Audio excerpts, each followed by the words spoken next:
Bronx, right? I'm still in the Bronx. I haven't really left yet. That's it. I didn't even know that. I live behind the pizzeria. Okay. I live on Hollywood Avenue. I'm still like a stone's I grew up on Hollywood away. my whole life. 1523 Hollywood. We still own that house. Wow. That Cosmo had? No, next you door. sold that. Yeah, I'm next door to him. To the left or the right? The right.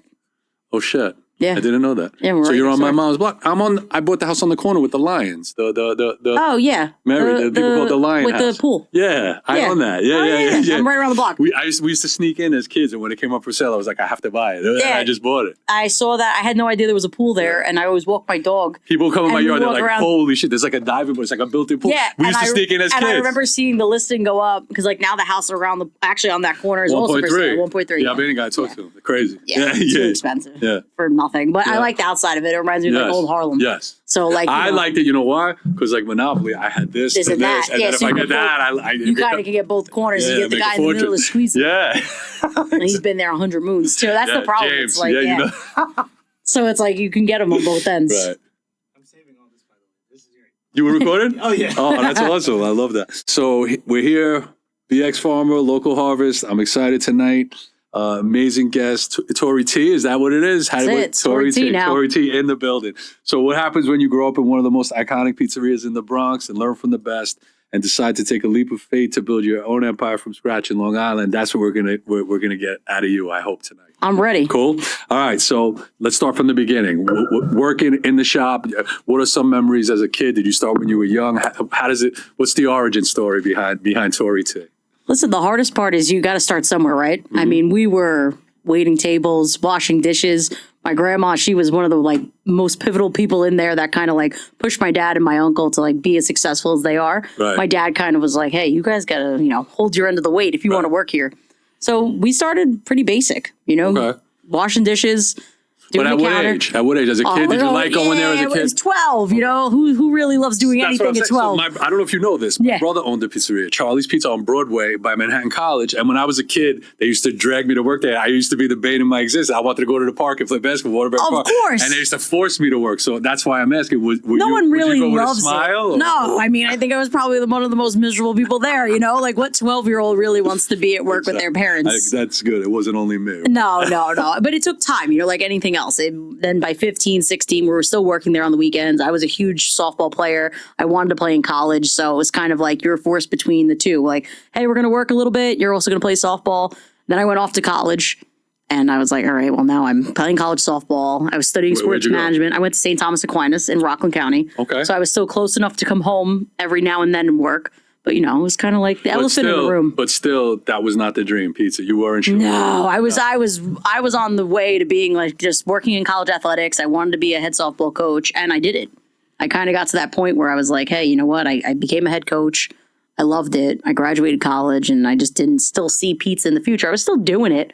I was working at Westchester Community College. Then I was down at Baruch. So I had like my feet kind of in a door somewhere, but I still wasn't seeing like the longevity of just hoping that the business would be, for me at that point. I was like, we'll see what happens. Okay. So this wasn't a childhood dream to be a pizza owner, right? I think I always wanted to do pizza. It's just to what extent, right? You didn't want to be forced to do it. But then at the same time, it was kind of like, hey, you know what? Like, I'm good at it. I can do it. It's in the blood. It's in the blood. Yeah, it's in the blood. So that's kind of like what happened to me with real estate. My father owned properties, used to take me around to collect the rent. So it kind of from young, I was like, I have to be a landlord. And that's kind of why I got my license. I was it was kind of just one of those things where it was like, if we can see where this goes, I'll take advantage of it. And at the time, it was kind of really hard because I didn't see a lot of women in pizza at all. I was super short. Anyone who's familiar with Louie Ernie's, it's kind of like you're in the basement and ceilings are super low and I'm really short. So my dad would always say, oh, you're too short. And I would like kind of, no, I'm going to do it. Like I didn't know there was a height for pizza. You're standing on your toes at that point. You don't want to burn yourself. And I have some ridiculous burns along the way. The mats, right? Mats. I was like wearing practically high heel sneakers at one point. the platforms. I was doing anything I could to just show them like, hey, I could do this. But it took time. So speaking about your dad and in the business, like what is the most important lesson they taught you? And I'm not talking about like secret dough recipes or sauce, just about running a business in general. What would you say is a main thing that they taught you? They'll always say it's KISS, keep it simple, stupid, which I hated. Okay. Because I think now it's too complex when you have a place like theirs right now. It's and that works.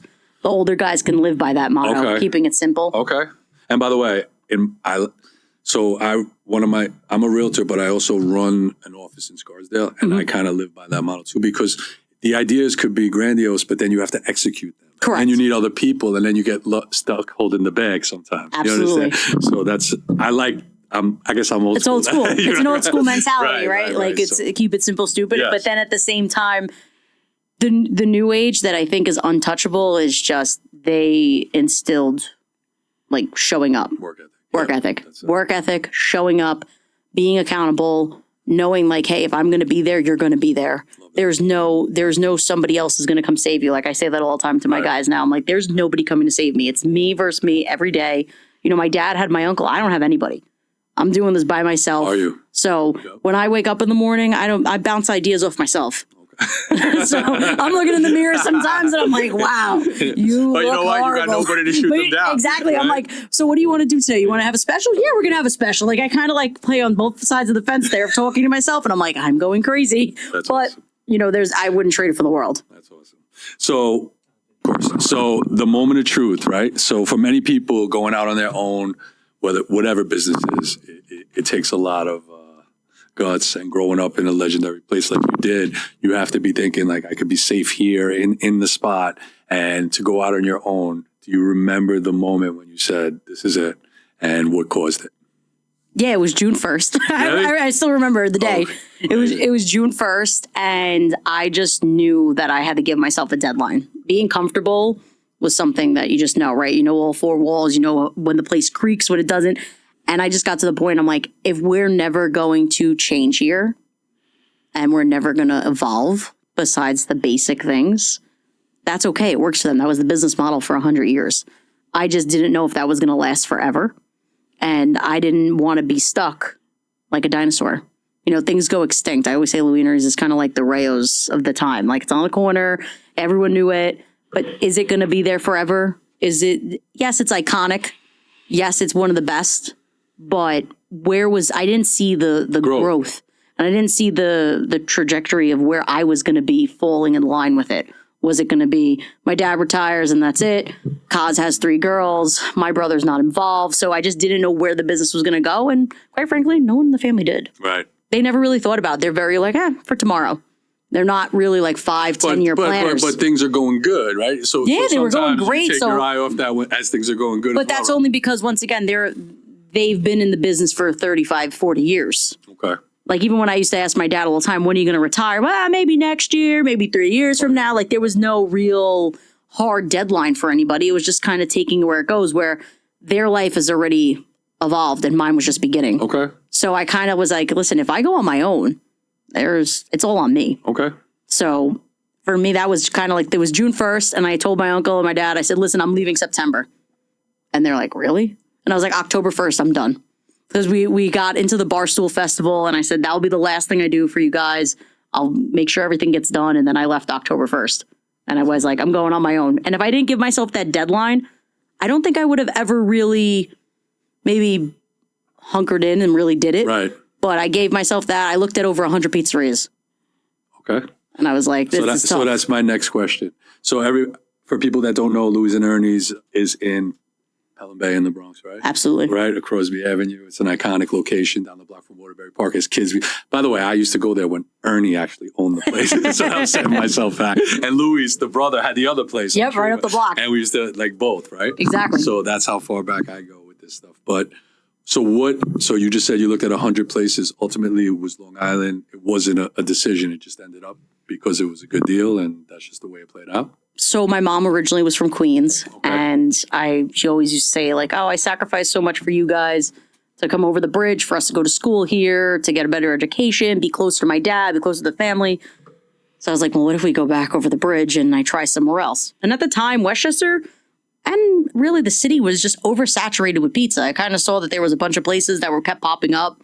Good places, great names, great history, storylines behind it. And I'm like, Long Island's not that many. So I was like, maybe I can go out there, bring my mom kind of like closer to where she grew up. Right. And then at the same time, really try to do a different style of pizza in Long Island that isn't being done, especially in Nassau County. And I kind of just saw the market and ran with it. Okay. So it was a little strategic. You figured you saw an opening and this is where you felt the opportunity was. Yeah, I mean, Westchester County, I looked all the way up from like Yorktown, Mayapack, and then I kind of like started all the way up and worked my way down. And nothing really was jumping out at me. A lot of places were old. A lot of guys didn't want to sell to me. A lot of people didn't. I was like putting on an audition at some points to show people that I knew how to make pizza. Even though they knew Louie and Ernie's, they were Why? like, If they're selling they wanted the legacy. I think it was just a legacy. They were scared of like what I knew, what I didn't know. They didn't, they worked so hard for so long and they didn't want it to just be somebody's pet project. So did you buy an established place? I did. I bought a pizzeria that was there for 30 years. Interesting. And was that part of the strategy? You wanted something that kind of had a little following to come into versus starting from scratch? Yeah, I think that was going to be a little bit easier than just ripping the Band-Aid off and starting all over again and saying, hey, let's do a full build out and, hope this works. I wanted to find something that had like good bones, somewhat of a clientele, but there's always a risk that they might not come back. Right. So I have to ask the female thing, right? I saw a video today that you posted about some frustrations about being a female and people questioning you for whatever reason because you're a female, right? So what are some advantages and disadvantages about being a female in a male-dominated industry like the pizza business? the advantages are always going to be great, right? Which is you get to broadcast who you are. I get to be as authentic and free and just do as I want. Like I get to see little girls say, Mom, look, I can make pizza. You know, like things that aren't maybe as predominant to what everybody else sees. But I think that's great because you get to show a younger generation you really can do whatever you want. For me, though, disadvantage wise, you get your people that love to tell you what to do or how they do it or what they would do differently. That's funny. I think that's in any industry. You're talking but about customers. of course, customers, people. I have a lot of respect for people within the industry, and I think people have respect for me, not only one for leaving such an established, iconic place, which takes grit and really a lot of nerve. Yes. But then, 100%. but then at the same time, to go off and do something very much different and say, hey, I want to open up somewhere where nobody knows me. They might not know Louie and Ernie's. They might not know my story, and just say, hey, let's see where this goes. But another advantage is just the amount of people that I've been able to meet and the amount of people that I've been able to advocate for in a new wave of women in pizza, people that maybe not have been around 10, 20 years ago, especially through Instagram and Facebook. So many people reach out from around the country. I've had people fly in, come and see me. So it's like there's been so much growth within women in pizza within the last couple of years, and I'm excited to see like where it goes. I'm trying to think, right? All the main pizzerias that we know growing up, I really can't think of any with a female, right? No. I'm thinking about Crosby. I'm thinking about, right? Like No, all there the was pizza- there was nobody. So the first person I saw was a girl by the name of Georgia. She's down in New York City, and she was one of the first people I saw on Instagram. Really? She's got her own place, and she had this kind of the same backstory. Dad came from Italy. She was working for her dad, went out on her own. And I was like, wow, look at this. That's awesome. Yeah. So yeah, and ironically, we ended up doing like an interview Together? when I first opened. Yeah, and she was like, "Isn't this funny? Like you saw me first, and now I'm interviewing you." And I'm like, "Yeah, I never imagined this in a million years." So when you mentioned like starting over, right, and going away, and it took grit. So Louie and Ernie's really, besides your experience, it didn't really do anything for you out there. It was basically you had to build everything again, right? Like, did it help you in it? Besides learning what you learned, Right. You know what I mean? The name alone, you're in Long Island now. You had to do your own thing, right? You basically course. created it from scratch, right? It's funny because when I first started out, I really thought that like here everyone knows us. We can't go anywhere without somebody sending a drink. Be like, oh, give the girl over there a drink. That's Louie and Ernie's. Over there, I was like completely a fish out of water. And I'm Right. like, well, nobody knows me. Yeah. Like, I didn't know Right. where that was going to go. Right. So yes, in some aspects, when people heard like, oh yeah, the daughter of Louie and Ernie's opened, yeah, I got a Newsday article. Yes, I had kind of a couple of people reaching buzz, out. a little You buzz. got a little buzz of people being like, yeah, but what's that? What's that? What's that? So if you know, was really the expression Right. out there. Right. But I really had to like prove to a lot of people that I wasn't just, my dad threw me out there for fun and said, hey, here's a pizzeria. I think that took time. Okay. But that was really me getting in line with a lot of people saying like, hey, look, come in, try it, see what it's about. It's a new style of pizza. I still was doing the old school Louie and Ernie's sausage pie, which everyone knew. Out there, Nobody knew it. Right. So now I'm like forcing it down their throat and Right. like, hey, give this a Yeah, try, give yeah, this a yeah. try. And then Was on it top received of the same as it was in the? it is received. It is received, but you know, it's just different because a lot of people out there are using frozen stuff and it's sliced. So you're really educating. Right. You're resetting a whole new mentality. You have to try to explain to people who you are, your story, where you came from. Obviously, tell them I know how to make pizza. I am a business owner. I'm not just somebody's, wife that got thrown here or daughter. Because that's a lot of, oh yeah, Right, where's right. your husband? Yeah. So there was a lot of that, but I wanted to try to do this Detroit style pizza, Right. which blew up for me. That's fine. And- That was my next question. And it Yeah. just kind of took off. It just took off. Right. And like I said, you were educating, you were advocating for yourself, educating the customer, and then trying to teach as much as you can, not only your staff. I turned the place over in 3 days. So Louie and Ernie's, yes, it gave me the roots to be successful. It Yep. gave me a little bit of a buzz, Yep. but I had to do everything else on my own. Right. So in our business, we talk about realtors, success leaves clues, right? So if there's a successful realtor that's making a certain amount of money, we actually teach you, just don't try to reinvent the wheel. You Right. did actually the opposite. So my question was going to be like, there's a fine line between respecting the Bronx traditions you were raised on and carving out your own identity, like your Detroit style pizzas. How did you decide when to stick with the classics and when to take a creative risk on the menu? So I saw very quickly that nothing new, like plain pizza is a dime a dozen, right? Anyone can walk Right. into a dollar slice Right. place. Louie and Ernie's was built on nostalgia, right? Right. A lot of people had left the area, they moved back, and now I went to a whole brand new area and nobody knows me. And nobody knows this brand and nobody knows anything about anything. And they don't know Detroit pizza. Right. So I bought 25 pans on pure luck saying, hey, we'll give it a shot. We'll see if it takes off. And sure enough, it did. For me, So that became your niche there. that right there, I saw, hey, there might be a market for this. But I was sitting down with another shop owner and I said to him, he was like, hey, how's the Detroits? He's like, I hate Detroits. This guy named Rob. And he's What like, is a Detroit? Describe it. Detroit is like a Sicilian and a grandma had a baby. So the Sicilian is obviously very fluffy, very dense, and a grandma is very thin. So it's kind of like they're right in the middle. It has a cheese crust, it's cheddar, provolone, mozzarella. Some people are using like a sharper cheddar, but cheese on the bottom, sauce on top, and it has this cheese crust that's to die for. But it's really light like a focaccia. So I made it my own way. I worked for somebody else. He had a pizzeria in Pelham. And I was like, hey, you know what? I'm going to learn from you. And then I'm going to go and recreate this out on Long Island and do my own thing. But I saw that there was a little bit of success. And then once I started talking to other shop owners, I was like, hey, what do you think I can do different to like, one, get my name out there more, but, also help me. And he was like, you need to hone in on the Detroit style Really? pizza. So this is your competition helping Yeah. you. Oh, that's And cool. he's like, listen, he serves Roman style pizza.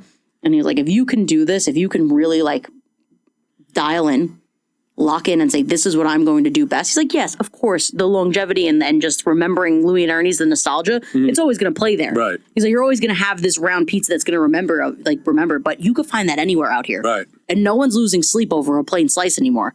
He's like, and for your dad, it was a sausage slice. Right. He's like, and out here, no one's eating it. Right, so right. now what do you do? Right. He's like, it's kind of like you have to pivot and change your whole philosophy on what you thought your style of pizza was going to work. And I'm like, well, I guess I'm going all in on the Detroits. And I did. I said, all right, I'm ordering 50 more pans. And we started pushing it on social media 10 times harder. And I said to my videographer, I was like, look, you need to get me in front of the camera. You need to get the Detroits in front of the camera. And we're not even going to show like the New York style anymore. Crazy. Yeah. So you went away from what worked. Yeah. And I said, we're just going to go full throttle. That's awesome. That's awesome. I love to hear that. So, right, we often talk about a vision of opening up a shop, but the reality is, we talked about the grit. Thinking back to the absolute most chaotic or overwhelming day you had at the beginning, where you were like, maybe you said, maybe I'm making a mistake here. Do you remember that? Every day. Every day. That's a pizza owner every day, right? They're gonna quit. Every day. Yeah. I mean, I literally say sometimes I can have like 6, 7 dumpster fires happen in the matter of 3 hours. That's And it's all about how you bounce back. Right. My hardest day would probably be somebody else's easiest day, So it's always about perspective. It's always about how bad you want it. Right. I just keep telling like nobody is going to save me. Right. I have to figure it out. I mean, I've had floods. I've had air conditioning units break. The third day I was there, the hot water tank went. Like, there's been so much that could possibly ovens go out on Good Friday. Like, I mean, you name it, it's happened. The refrigeration, I've literally, somebody told me, oh, it's white glove service. They dropped it outside and I had to find a mover in the middle of the night to come bring a refrigerator down steps.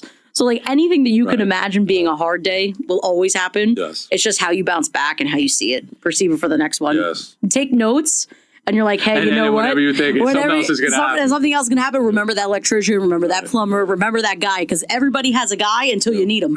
And I've paid all of them in Long Island at this point. But I've been doing real estate for close to 25 years. Same thing. When you think you've seen it all, you'll see the wildest stuff. Like, you know what I mean? That'll cause things to Absolutely. Yeah. But that's a part of being in business that Yes. just kind of like Yes. makes you really not only remember why you started, but it's also why it's not for everybody. And Because where also- some people have thrown in the Yes. towel a long time ago, Yes. I get back up and I'm like, hey, you know what? Let's see what tomorrow brings.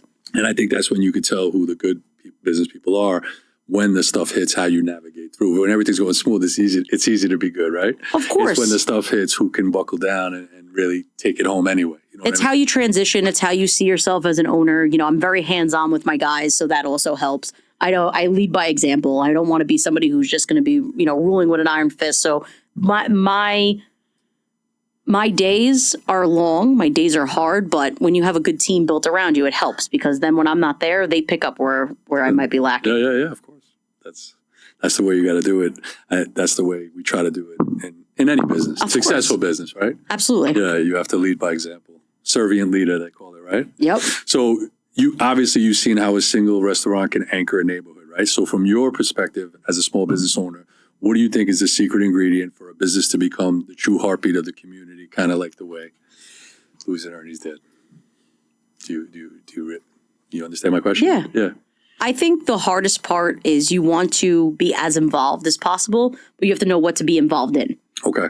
Like for me, when I jumped off, when we were at Louie and Ernie's, we always did like the little leagues and the soccer, and you were always involved with the kids. You were always trying to help with the golf outings, the firemen. Those are like the people who are coming. Those are your bread and butter Right. at all times. Okay. If you can get in with them, you're good. They don't forget anything. That's great advice. They're like elephants. That's great advice for any business. Any business. Right, right, yeah. The biggest thing I did my first year, I was like, I am going to not only donate to every single person that comes into my store, but I'm going to try to get to that event. I'm going to try to put my face out there as much as I can, hook up with the Chamber of Commerce. I'm now in the Chamber of Commerce for Malverne. Like, I want to be as involved. I want people to know my name. I want it to be a household name. I don't want it to just be, let's go on Uber Eats or let's go on something else and just find a pizza place. Like, I want you to know who I am. I want you to know my story, because nobody knew me. That's awesome. So by getting out there, like I said, I sponsored a softball team. I went to the games. If I'm doing a soccer team, I'm going to the soccer game. I want to throw them a pizza party. What might cost you maybe $100 will come back 10 times more by just putting your face out there, your name, Amen. and hoping that it comes back. You preach it to everything you say. I believe in 100%. Where people pay all these, especially in real estate, because you could pay for different marketing things. Of course. When I'm just like, put into your people, like you put into your past clients and your community, and you get so much more bang for your buck. Exactly what you're talking about. Yeah, and that's what I try to teach people, like all the time. So that's amazing. I love. There's plenty of people, of course, that will come in and, you know, they'll milk you for everything you got. Salespeople. There's plenty of them. There's plenty of them that come in. Of course, I'll be like, I know one lady. She comes in. She's never bought a slice a day in her life since I've been there 2.5 years. She's never bought a slice. But when she's coming in hot. She needs a $50 gift certificate. You know, somebody died. Right. She's that lady. Right. Like, she's the liaison for all of You're them, gonna deal with and you value it, because at the end of the day, you know, it comes back. Right. Different ways. You know, you're in real estate, and the way I see it too, like for anyone who wants to get out, is get to know the real estate agents in your area. Right. And I'm not just saying that. Right. For me, I know all the real estate guys. I know people who are moving into the areas. I also go on Zillow and find out who's moving out. You know, your delivery base of who's coming in. If you see that house sold, go put a menu in there. Give them, you know, when you see the moving truck, how many times we're feeding the movers and you're feeding a family. love this. And there's nobody's more displaced than a family who just moves in. They don't know where their cups are. They don't know where anything is. By the way, and they don't know where their food's coming from. As an experienced realtor, what do you think I do when I take the people to see the houses? I'm telling, what do you want for lunch? I go to Louie Ernie's, Right. ask for the sausage slice. Go to S&D, get this. Like, I'm speaking as the experienced guy, and I'm telling them exactly in reverse of what you're talking. And about. that's what we get now. We get so many families who are moving into the area, and they're like, "Yeah, you know, my neighbor told me, or I send saw the people flyer." over there that I'm showing a house for the first time. Or I'm like, you want to get lunch, and they're from Queens. I'm like, go here. Yeah. Yeah, that's what happens. Because you want them to feel like not only they're a part of something, they're obviously purchasing a home. They want to see life there, but now you want to give them a taste of where you're from. Yes. So those things I say to people: reach out to them, get to know the people in your town so well that, like I said, you become your own household name with them. Especially the realtors, get to know the realtors. realtors. Absolutely. You Get have on to my know show, them. call me up and get to know me. Exactly. So, advice to the next generation. If you're speaking, I'm gonna say to young women. I know you can speak to men too, Of course. obviously, but you know the deal. Young women standing in your shoes 5 years from now, someone who has the passion and the skill, but is intimidated by the risk. What specific advice would you give her to help her move past the fear?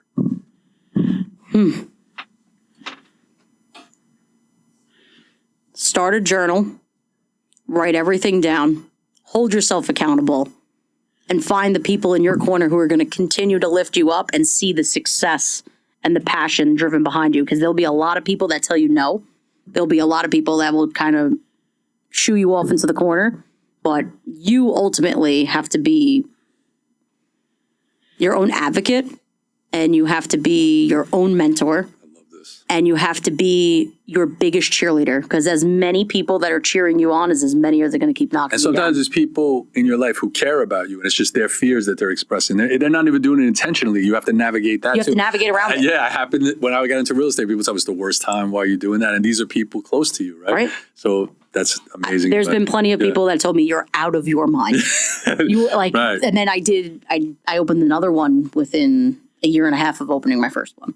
So it's hard, you know. Well, yeah, but usually when a lot of people are telling you you're doing the wrong thing, that's usually when you're doing the right thing, because the great things are challenging. Right? Yeah, they're scared of it. People are scared to do it, so that's why they give you the bad advice, right? Yeah, no. You can't waste $1 million idea on small-minded. You understand what I mean? Yeah, of course. My dad used to tell me all the time, you can't, champagne tastes with beer money. And he's like, you better go find that, you better not have beer money when you want to go open these businesses. Like, you got to know what's going to come with it. But yeah, no, you have to be your own advocate, and you have to be your own cheerleader, and find people who are going to root with you, not against you, because that is the hardest part of getting in any industry. Yep. It's just finding people to back you who see your vision. And if they're not supporting you, keep it moving. This interview has been great because I love it. So I think we covered mostly everything, and I loved having you on. I want to do a new thing called rapid fire. I'm just going to ask you some shootout questions, and you just answer quick. We got like 3 minutes. We'll wrap it up. Would that sound good? Okay, cool. And then you could plug. I know you got 1 million followers already, but you can plug absolutely. whatever you want to plug. All right, so rapid fire with Tori T. Bronx pizza or Long Island pizza? Is it a rivalry, or are they just different kinds of perfect? They're completely different, and I still stand on the water's better in the city. So I'm going with the Bronx. Okay. I have to, so I'm going to ask you, I know this is about Long Island because you're in Long Island. Have you heard the buzz of New Haven and the pizza there? Because my cousins like to bust my chops that there's the best pizza in New Haven. And then I was like, nah, it's the Bronx. But I went, they got a couple of My theory on New Haven pizza is the oven man closed his eyes for a little too long and had a couple extra drinks, and he just said, "Oh, it's burnt." All right, yeah, it's all right. Send it anyway. Like that's how I feel about it. Remember that's so Bronx. Yeah. Bronx over Long Island and New Haven. Yeah, you know what it is, New Haven. Like I said, you have to like that style. Okay. You have to like that style. So I'm gonna pick the Bronx. There's not too many people, Love it. Love that. Bronx. All right. Morning after, cold pizza for breakfast, a breakfast of champions, or no? No, I'm never doing it. No cold pizza. I have a hard pass on. I do not eat leftovers. Okay. I don't even care if it's pizza. All right. So no cold I won't even feed it to my dog. All right. Be honest. If you're ordering a slice somewhere else, what are you getting? Ooh, in the Bronx? I guess. Why not? We'll keep it. It's a Bronx show, right? Let's keep it in the Bronx. Yeah. All right. I'll get a regular slice from Tommy's. Okay. I get a grandma slice from Frank's on Middletown. That's my order every time. Spinach or no spinach? I'll go with spinach. I don't care. I'm not picky. Whatever's out last. If you want to get the chicken vodka in Mars Park, down at Emilio's. Okay. Cool. But yeah, those are my three, I think, go-to spots when I'm in the nice. Bronx. Okay. One ingredient in your kitchen that if you ran out of it would cause a total panic. That's a toss-up between flour or cheese, right? I mean, I'm going to go with cheese. Has it ever happened? No. It can't be, right? You know what it is? It's not. I'm definitely a proper planner. Okay. So I don't like to run out of really anything. There's been plenty of times when I got to call somebody in a pinch, but have we ever had like 0-0? No. Okay. Someone's going to always bail out Tori T. All right. If you're sitting down right now with your favorite slice, what are you drinking with it? In the Bronx. We just did this the other day. Really? I love a Diamond Hand Special. Okay. Me too. Diamond Hand Special. Remember at Louie, the Orangina or the Orange Stewards? Of That course. was good. I used to get a I was gonna say there's certain things that I would like drink at my dad's that kind of like never gone away. Right. It's a Manhattan Special, a Yoo-Hoo, a grape soda. Now as I got older, I like kind of got into I guess like a Coke or Diet Coke, but I'm still going with the Manhattan Special. Yeah, of course.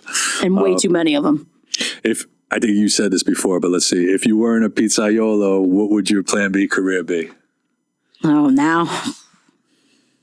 I mean, before pizza, I just wanted to work in college athletics. I love sports. That's what I said. You took about the softball. I love sports. So anything with sports. Okay, cool. And last but not least, if someone has time to eat one thing at Tori T's, what's the must order item?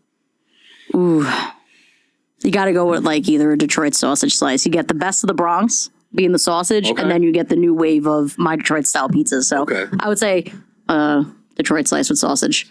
Awesome. Can't beat it. And what you want to talk about where your place is and your Instagram and all that stuff? Just give it a shout out before we wrap up. Yeah. So I am at 360 Hempstead Avenue in Malverne, New York. My Instagram handle is Tori T's Pizzeria, and that's my whole. That's your stick. That's it. And I've had the stuff. I've had the artichoke pizza. It was amazing. I've never tried the Detroit style, but I'm definitely going to do that. Sally you gave us one time, and Sally brought of course, and it was amazing. Thank you for coming on, and much continued success. And you're a legend and inspiring to all women and men alike. Thank you. Thank you. Thank you for having me. Awesome.